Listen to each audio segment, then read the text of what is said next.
हम प्रभु का धन्यवाद करते हैं।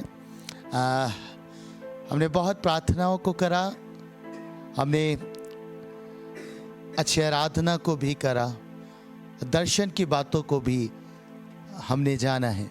मेरा ऐसा मानना है, मेरा ऐसा विश्वास है कि आज की रात्रि परमेश्वर हमें से प्रत्येक जन को गर्म करने पर है। हालेलुया, हमें गर्म करने पर है। मैं बैठा हुआ था और प्रभु ने मुझे कुछ दिखाया। आपको मालूम, आग जो जलती है और जो बुझने लगती है, उसका कारण क्या होता है? कई बार जब वो बुझती है तो हम देखते हैं उसके ऊपर राख जमा हो जाती है। मैंने देखा बड़े बुजुर्ग जब आग को दोबारा से जलाने का प्रयास करते हैं तो पहले उसके ऊपर से राख को हटाते हैं, है ना। कई बार एक आत्मिक जीवन में भी ये राख पाई जाती है और कई बार ये इकट्ठी हो जाती है हमारी आंख के ऊपर, है ना। आज प्रभु कह रहे हैं कि मैं उस राख को हटाऊंगा।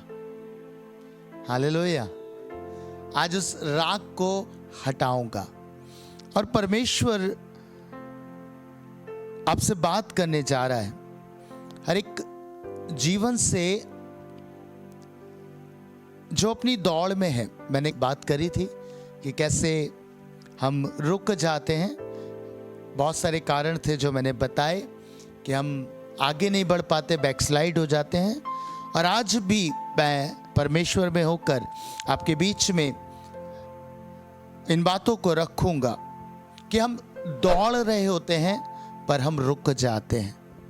बाइबल बताती है, गलातियों की पुस्तक उसका 5 अध्याय और उसके 7 वचन से मैं पढ़ रहा हूं। लिखा है, तुम तो भली भांति दौड़ रहे थे, अब किसने तुम्हें रोक दिया कि सत्य को ना मानो? ऐसी सीख तुम्हारे बुलाने वाले की ओर से नहीं। थोड़ा सा खमीर सारे गुंदे हुए आटे को खमीर कर डालता है। बोलिए, थोड़ा सा खमीर सारे गुंदे हुए आटे को खमीर कर डालता है।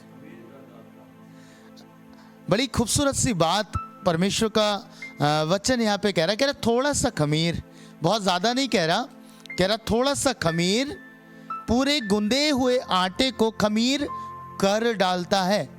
और ये बड़ी अद्भुत बात है। आपको मालूम, मैं बैठा हुआ इस पे मनन कर रहा था। प्रभु ने मुझसे कहा, गुंदे हुए आटे का मतलब जानते हो? मैंने कहा, हाँ प्रभु, गुंदे हुए आटे का मतलब है अब रोटियां बनने के लिए तैयार है। यानी कि रोटी बनेगी तो हम खा लेंगे। आपने स्त्रियों को देखा है, जब उनसे कहो कि कुछ दे दो खाने को, तो वो कई बार कहती हैं आटा गूंदा नहीं है अभी, है ना। आटा नहीं गूंदा है, गूंदेंगे फिर रोटी पकाएंगे। और परमेश्वर अगर यहां पे ये कह रहे हैं, गूंदे हुए आटे को क्या कर देता है? पूरा खमीर ही कर डालता है, थोड़ा सा खमीर। यानी कि आटा उस फॉर्म में नहीं है, वो बस बिल्कुल तैयार है पकने के लिए, यानी कि अब उससे रोटी बनने के लिए तैयार है। एक ऐसी अवस्था, अगर आटे को आप देखेंगे पहले वो पाउडर फॉर्म में होता है, और जब उसे पाउडर फॉर्म से हम गूंदे हुए आटे में लेके आते हैं तो एक परिश्रम लगता है। क्या लगता है? कैसे लगता है?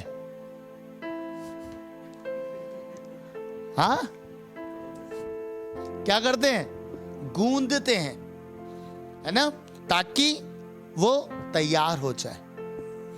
और जब परमेश्वर गलातियों की कलीसिया से ये बात कह रहे थे कि थोड़ा सा खमीर पूरे गुंदे हुए आटे को खमीर ही कर देता है, इसका मतलब वो आटा तैयार था पकने के लिए, रोटी बनने के लिए। और उस मोमेंट पे अगर वो खराब हो जाता है तो आप जानते हैं कितना बड़ा नुकसान है। गलातियों की जो कलीसिया थी, उनके बीच में भी कुछ ऐसा ही खमीर आ गया था। खमीर से मतलब है कुछ गलत शिक्षाएं, कुछ गलत बातें, मतभेद, बहुत सारी चीजें आ गई थी इस कलीसिया के भीतर। और इस कारण से परमेश्वर का दास पौलुस कह रहा है कि तुम तो अच्छे से दौड़ रहे थे, पर अब रुक गए क्योंकि थोड़ा सा खमीर आ गया और उसने पूरे गूंदे हुए आटे को खराब कर दिया। और वो खमीर आप जानते हैं कैसा था। कुछ शिक्षाएं थी जो वहां बस गई थी कि हमें खतना कराना जरूरी है और खतना हमें कराना ही है और खतने से ही हमारा उद्धार हो सकता है। बहुत सारी बातें वहां पे थी और पौलुस उसे क्लेरिफाई करता है और 6 पद में कहता है मसीह यीशु में न खतना और न खतना रहित कुछ काम का है। कह रहा है ना तो खतना ही कुछ है ना खतना रहित कुछ है, परंतु केवल विश्वास जो प्रेम के द्वारा प्रभाव डालता है। हालेलुया। पौलुस बताता है, कह रहे कुछ नहीं है, केवल विश्वास जो आप प्रभु यीशु मसीह पर रखते हैं और वो प्रेम के द्वारा प्रभाव डालता है। पर क्योंकि इनमें ऐसी शिक्षा आ गई थी तो पौलुस उनको बता रहा था कि जरा सा खमीर पूरे गुंदे हुए आटे को खमीरी कर सकता है, यानी कि खराब कर सकता है। आज बहुत सी कलीसियाओं के भीतर, बहुत से जीवनों के भीतर शैतान ने ऐसा ही खमीर डाल दिया है। बहुत सारे मतभेद, बहुत सारी बातें उनके बीच में डाल दी गई हैं। पता है किस कारण से? क्योंकि आप तैयार हैं। हालेलुया। अब आप पाउडर फॉर्म में नहीं है। जब लोग मसीह में आ जाते हैं, अच्छे से बढ़ना आरंभ कर देते हैं, दौड़ में आ जाते हैं, तो वो अब कैसे हैं? अब वो तैयार हैं कुछ कार्य को करने के लिए। जैसे गुंदा हुआ आटा तैयार होता है रोटी बनने के लिए, उसी प्रकार से एक विश्वासी तैयार हो जाता है। आपके ऊपर परमेश्वर ने बहुत मेहनत करी है, परमेश्वर ने बहुत परिश्रम किया है। गलातियों की कलीसिया को जब परमेश्वर ये बता रहे थे तो कह रहे थे कि बहुत परिश्रम तुम पे किया हुआ है। थोड़ा सा ये खमीर, थोड़ी सी ये गलत शिक्षाएं, थोड़ी सी ये मतभेद तुम्हारे पूरे जीवन को खराब कर देंगे। खुदा ने आप लोगों के ऊपर बहुत परिश्रम किया है। खुदा के लोगों, आज आप सबसे कहना चाहता हूं, बहुत से जीवन है जिन्होंने अपनी दौड़ बहुत अच्छे से आरंभ करी, बहुत अच्छे से आरंभ करी अपने विश्वास की दौड़। जब वो खुदा में आए, खुदा में आकर उनका जीवन अद्भुत रीति से बदला। अद्भुत रीति से वो खुदा के साथ रहते थे, खुदा के साथ चलते थे, दिन और रात उनका खुदा की उपस्थिति में बीतता था। पर पता है क्या हुआ? बहुत से जीवनों के भीतर बहुत सी बातें आ गई। मैं एक दिन बैठा हुआ विचार कर रहा था और सोच रहा था कि जब धावक दौड़ता है तो वो क्या करता है आपको मालूम? वो बैठा हुआ होता है और एक बात वो जो करता है वो है उसका ध्यान विजल की ओर होता है कि जैसे ही वो बजेगी मुझे दौड़ना है, और दूसरा उसका टारगेट। हालेलुया। पता है जब वो दौड़ता है तो उसका ध्यान किसी और बात पे होता ही नहीं है, उसे विजल सुननी है और उसे बस दौड़ना है अपने निशाने की ओर। फिर वो ये नहीं देखता कि इस वाले पोर्शन में कितना भीड़ बैठी है, इधर वाले में कितनी भीड़ बैठी है, सामने कौन मुझको देख रहा है। अगर वो इन चक्करों में पड़ेगा तो अपनी दौड़ को पूरा नहीं कर पाएगा, हार जाएगा। और जब परमेश्वर इस कलीसिया को बता रहे हैं तो वो यही कह रहे हैं, तुम तो दौड़ रहे थे पर तुम्हारे दौड़ने के बीच में बहुत सारी चीजें आ गई हैं। कुछ गलत बातें, गलत विचार, गलत शिक्षाएं, है ना, गलत व्यक्ति, गलत संगति, बुरी बातें थे, बहुत सारी चीजों पे हमारा ध्यान कई बार चला जाता है, कलीसिया का ध्यान चला जाता है। आपको मालूम कलीसिया ठंडी क्यों पड़ती है? वो जोश के साथ दौड़ आरंभ करती है, पर जैसे ही वो दौड़ में निकलती है प्रभु की तरफ, दौड़ने लगते हैं, बीच में बहुत सारी चीजें, बहुत सारे लुभावनी बातें, बहुत सारी अभिलाषाएं, बहुत सारी रॉन्ग टीचिंग्स, बहुत सारे रॉन्ग रिलेशनशिप, बहुत सारे रॉन्ग व्यक्ति उनकी लाइफ में आते हैं और उन्हें खुदा के मार्ग से भटका देते हैं। परमेश्वर क्या कह रहे हैं आप लोगों से आज रात्रि में? कह रहे हैं मैंने तुम पे बहुत काम किया है, मैंने बहुत परिश्रम किया है, तुम्हें यहां तक लेके आया हूं। आपको मालूम जब कलीसिया की स्थापना होती है, जब कलीसिया बढ़ती है तो खुदा बहुत खुश होता है। पर यदि कलीसिया रुक जाए, कलीसिया की ग्रोथ रुक जाए तो परमेश्वर दुखी होते हैं। क्यों? क्योंकि वो आपके ऊपर काम कर रहे होते हैं। पर जब गलत शिक्षाओं में आप फंसते, गलत बातों में फंसते हैं, आज मैंने बहुत से जीवनों को देखा है जो ऐसे ही शिक्षाओं के द्वारा भरमाए जाते हैं।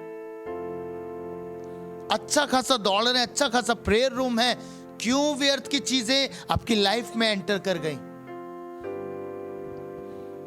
आपने अच्छी शुरुआत करी, पर क्या हो गया? परमेश्वर कह रहा है तुम भली भांति दौड़ रहे थे, अब किसने तुम्हें रोक दिया? आज आपको बताना चाहता हूं, बहुत से कारण हैं, बहुत सी चीजें हैं जिन्होंने आपको रोक दिया है। एक विश्वासी जन, पता है, दिन रात एक स्ट्रगल में रहता है। स्ट्रगल क्या है उसका? वो चाहता है खुदा की ओर जाना, वो चाहता तो है अपनी दौड़ में बना रहना, पर बहुत सी चीजें हैं जो उसको रोकती, बहुत सी बातें हैं जो उसे आत्मिक जीवन में बढ़ने से रोक देती हैं। पता है रुक क्यों जाते हैं? क्योंकि हम समझौता करते हैं। हम कई बार समझौता करते हैं चीजों के साथ, रिश्तों के साथ, है ना? हस्बैंड वाइफ हुए या मित्र लोग हुए, हम लोग समझौता कर लेते हैं उनसे। और समझौता किस बात में करते हैं? कि ठीक है, परमेश्वर को हम दरकिनार करते हैं, पहली प्राथमिकता ये है। हालेलुया। पहली प्राथमिकता मेरे मित्र हैं, पहली प्राथमिकता मेरी नौकरी है, पहली प्राथमिकता मेरे परिवार है। परमेश्वर ने कब आपको ये बोला कि अपने परिवारों को छोड़ दो? मुझे बताइए, कब परमेश्वर ने ये बोला अपने दोस्तों से बिल्कुल ही अलग हो जाओ? परमेश्वर ने सिर्फ एक चीज बोली, प्राथमिकता मुझे बनाओ। हालेलुया। पहले मैं, बाकी सारी चीजें बाद में। परमेश्वर ने किसी भी चीज को नकारा नहीं है, पर हमेशा परमेश्वर ये चाहते हैं कि आप परमेश्वर को प्रथम स्थान दें। हालेलुया।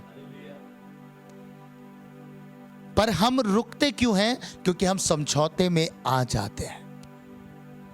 मुझे बताइए, आप जो आत्मिक लोग हैं, जो आप किस कलीसिया में आते हैं, क्या कहीं ना कहीं आपके जीवन में समझौता नहीं आया? आपको मालूम है कि आप ठंडे पड़ चुके हैं, आपको मालूम है कि प्रार्थना का जीवन नहीं हो रहा है, आपको मालूम है कि अब परमेश्वर के प्रति वो प्रेम ठंडा सा पड़ चुका है, पर उसके बावजूद भी स्टेप ही नहीं ले पा रहे। उसके बावजूद भी आप रुके हुए हैं, ठहर गए हैं, और आपको लग रहा है आपका गुंदा हुआ अब आटा जो है ना, बस ऐसे ही रह जाएगा। ये आपको भी लग रहा है, आपको मालूम है, पर हो क्या रहा है? परमेश्वर कह रहा है थोड़ा सा खमीर गुंदे हुए आटे को खराब कर रहा है। आपके जीवन में आपने अब तक, आपको मालूम कितना सैक्रिफाइस करके यहां तक पहुंचे। मैं हर उस जीवन को परमेश्वर के नाम से ब्लेस करता हूं, क्योंकि आप यहां तक भी आए हैं तो उसके पीछे बहुत सैक्रिफाइस है, उसके पीछे बहुत बहुत कुछ आप सह के आए हैं। पर अब आकर क्यों वो सैक्रिफाइस दिखाई नहीं दे रहा? क्यों अब आप ठहर जाना चाहते हैं? एलिया ने एलीशा से कहा तो यहीं ठहर जा, आगे मत जा। पर पता है एलीशा क्या कह रहा था? बार बार कह रहा जा, तू जाएगा, मैं तेरे पीछे आऊंगा। क्या कह रहा था? सब लोग ठहर रहे थे, जो और भी भविष्यवक्ता थे, जो और भी चेले थे, वो ठहर रहे थे, पर एलीशा ठहरने के लिए तैयार नहीं था। क्यों? पता जाने अनजाने क्या कह रहा था? मैं सैक्रिफाइस और करूंगा, और कीमत अदा करूंगा, और जाऊंगा तेरे पीछे, और रहूंगा तेरे साथ। क्योंकि उसकी जो आशा थी वो एक थी कि मुझे दुगना अभिषेक हर हालत में पाना है। उसका फोकस था कि जो एलिया के ऊपर जो आत्मा है, उसका दुगना अभिषेक मुझे चाहिए ही चाहिए। इसलिए बाइबल कहती है उसने उस अभिषेक को खोया ही नहीं, उसका ध्यान ही नहीं हटा। चाहे रथ आ गए, भवंडर आ गए, कुछ भी आ गया, उसका ध्यान सिर्फ एलिया के ऊपर लगा रहा। हालेलुया। हम अपनी दौड़ में रुक जाते हैं क्योंकि हमारा ध्यान बहुत सी बातों पर केंद्रित हो जाता है। तो मुझे बताइए, जिस घड़ी आपने खुदा को स्वीकार किया, जिस घड़ी यीशु को आपने अपना उद्धारकर्ता ग्रहण किया, क्या आपने सैक्रिफाइस नहीं किया था? कुछ ऐसे थे जो नशे में पड़े थे, पर जब खुदा से मुलाकात हुई नशा छोड़ दिया। मित्र छोड़ दिए, दोस्त छोड़ दिए, बहुत सारी चीजों को सेक्रीफाइस किया, माँ बाप के बुरे बने, मित्रों के बुरे बने, है ना, पति पत्नियों के बुरे बने, पति पत्नियों के बुरे बने और पत्नियां पतियों के बुरी बनी। क्यों? क्योंकि वो खुदा को प्यार करते थे, प्यार के साथ आरंभ किया था, प्यार के साथ बढ़ रहे थे, प्यार के साथ आगे जा रहे थे। अरे बस खुदा तू ही चाहिए। क्या ये सैक्रिफाइस नहीं थे? क्या ये बलिदान नहीं था? पर बाइबल कह रही है ये बलिदान गलातियों की कलीसिया ने भी किए थे, पर थोड़ी सी गलत शिक्षा ने उन्हें बहकाया, उन्हें रोक दिया अपनी दौड़ में दौड़ने से। आज मैंने बहुत से जीवनों को देखा जो इसी अवस्था में आ गए हैं, जो खुदा के साथ चल रहे थे, दौड़ में थे, पर अब वो ठहर गए, अब वो रुक गए हैं। हालेलुया, वो रुक गए। परमेश्वर क्या कह रहा है? कह रहा है कि आपको दौड़ना है। हालेलुया। जब बहन बोल रही थी मुझे बहुत आशीष मिल रही थी, क्योंकि परमेश्वर ने उससे वो बातें कहलाई जो परमेश्वर आज मुझसे कह रहे हैं। हालेलुया। बाइबल में लिखा है कि मसीह यीशु में न खतना और न खतना रहित कुछ काम का है, परंतु केवल विश्वास जो प्रेम के द्वारा प्रभाव डालता है। हालेलुया। किसके द्वारा? प्रेम के द्वारा प्रभाव डालता है। पर जब हम परमेश्वर की उस दौड़ में रुक जाते हैं, परमेश्वर की तरफ दौड़ने से रुक जाते हैं, तो क्या होता है? जाने अनजाने हम परमेश्वर से प्रेम करना कम कर देते हैं। जैसे बहन ने कहा, हम ट्रेडिंग में आ जाते हैं। आरंभ किससे हुआ था? प्रेम से। मैंने कहा सैक्रिफाइस आपने किए लाइफ में, बहुत किए, पर अब क्या हो रहा है? अब सैक्रिफाइसेस कम होने लगे। क्यों? क्योंकि हमने खुदा को भी टेकन फॉर ग्रांटेड ले लिया। खुदा तो सुनता ही है मेरी, है ना? अब तो मैं खुदा का प्रिय बच्चा हूं, प्रिय संतान हूं। अब वो तो सुनता ही है। अब मैं उसके पास पहले 3 घंटे बैठता था, अब 10 मिनट भी प्रार्थना करूंगा तो काफी होगा, वो सुन लेगा। जीवन तो मैंने दे दिया ना। तो क्या हुआ? जाने अनजाने सैक्रिफाइसेस कम हो गए, रुक गए। हालेलुया, रुक गए। अब बाइबल में पता है, जब आप ऐसी अवस्था में आते हैं तो परमेश्वर का वचन एक बात कहता है। इफिसियों उसका 2 अध्याय उसका 4 वचन, परमेश्वर का कलाम कहता है, मुझे तेरे विरुद्ध ये कहना है। सुनिएगा, परमेश्वर क्या कह रहा है? मुझे तेरे विरुद्ध ये कहना है कि तूने अपना पहला सा प्रेम छोड़ दिया। क्या जरूरत पड़ रही है परमेश्वर को ये कहने की? इफिसुस की कलीसिया को कह रहा है परमेश्वर, इफिसियों की कलीसिया से बात कर रहा है परमेश्वर, कह रहा है तूने अपना पहला सा प्रेम छोड़ दिया। इसके मायने समझते हैं? इसके मायने समझते हैं? जैसा बहन कह रही थी, परमेश्वर एक चीज डिमांड करते हैं, वो है प्रेम। परमेश्वर ने इफिसियों की कलीसिया के भीतर एक प्रेम को देखा था, और वो प्रेम परमेश्वर के प्रति अद्भुत था। जब इस कलीसिया की स्थापना हुई, जब ये कलीसिया परमेश्वर में बढ़ रही थी, ये परमेश्वर के वचन से प्यार करती थी, परमेश्वर के वचनों से प्यार करती थी। पर क्या हुआ? धीरे धीरे फिर वही बात कहूंगा, कुछ ना कुछ ऐसी रोकने वाली वस्तुएं आ गई, रुकावटें आ गई, जिसके कारण से परमेश्वर को यह कहना पड़ा, तूने अपना पहला सा प्रेम छोड़ दिया। मैंने कहा प्रभु आप तो ये कहते तूने प्रेम करना छोड़ दिया है। प्रभु ने कहा नहीं। मैंने कहा प्रभु यही कहना चाहिए था कि तूने प्रेम करना छोड़ दिया। पता है परमेश्वर ने क्या कहा? प्रेम करना छोड़ा नहीं है, पर पहला सा प्रेम छोड़ दिया। हालेलुया। पहले से प्रेम और बाद के प्रेम में एक अंतर आ गया, जो आज कलीसियाओं में देखने मिल रहा है। आपको मालूम पहला प्रेम क्या है? पहले सिर्फ एक चीज की चाहत रहती थी, जब आप खुदा में आए तो सिर्फ खुदा की चाहत होती थी। अब जब बढ़ने लगे तो क्या हुआ, अब और सारी चीजों के प्रति प्रेम आ गया, अब खुदा का प्यार बढ़ गया। हालेलुया। इसलिए परमेश्वर कह रहे हैं तूने अपना पहला सा प्रेम छोड़ दिया है। कितनों ने बहुत अच्छे अच्छे दोस्त बनाए दोस्त, कितने अच्छे दोस्त बनाए ना। कुछ ऐसे दोस्त होते हैं, आपको मालूम है, जिनसे अगर दिन में एक बार बात ना करें तो हमारा दिन अच्छा नहीं जाता। होता है, कटता नहीं दिन, मन करता, बेचैन होते हैं कि उससे बात कर लें।